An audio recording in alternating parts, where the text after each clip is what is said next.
ఏంట్రా ఈడి వీడియో పెడుతున్నాడు అనుకుంటున్నారా? ఇది మన ఇంట్లో అందరికీ ఫిష్ ఎక్వేరియంస్ ఉంటాయి కదా! ఆ నీళ్ళు మన చేపలు అటు ఇటు తిరగటం వలన 2 డేస్‌కి, 3 డేస్‌కి మనం నీళ్ళు మార్చినా సరే 3 డేస్‌లో మురికి మురికే కనిపిస్తాయి కదా! ఆ మురికి నీళ్ళని క్లీన్ చేయడానికి, ఫ్రెష్‌గా ఉంచడానికి ఈ లిక్విడ్‌ని మీషోలో ఆర్డర్ పెట్టాను. కింద లింక్ ఉంది, కొనుక్కోండి. దీన్ని ఇప్పుడు మనం ఫిష్ ట్యాంక్లో వేసి చూద్దాం ఎలా ఉంటుందో.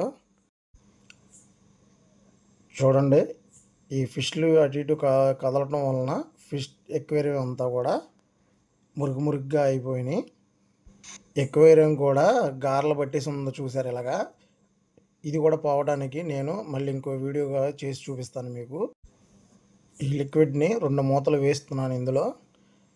మ్యాక్సిమం 2 గంటలకి వాటర్ అనేది చాలా ఫ్రెష్గా నీట్గా కనబడతాయి.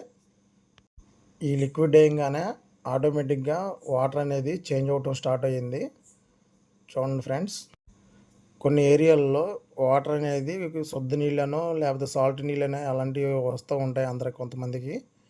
ఆ నీళ్ళను కూడా ఇది ప్యూరిఫై చేస్తే మీకు ఇన్ఫర్మేటివ్గా అనిపిస్తే కనుక ఫిష్ లవర్స్ అందరికీ కూడా ఈ వీడియోని షేర్ చేయండి.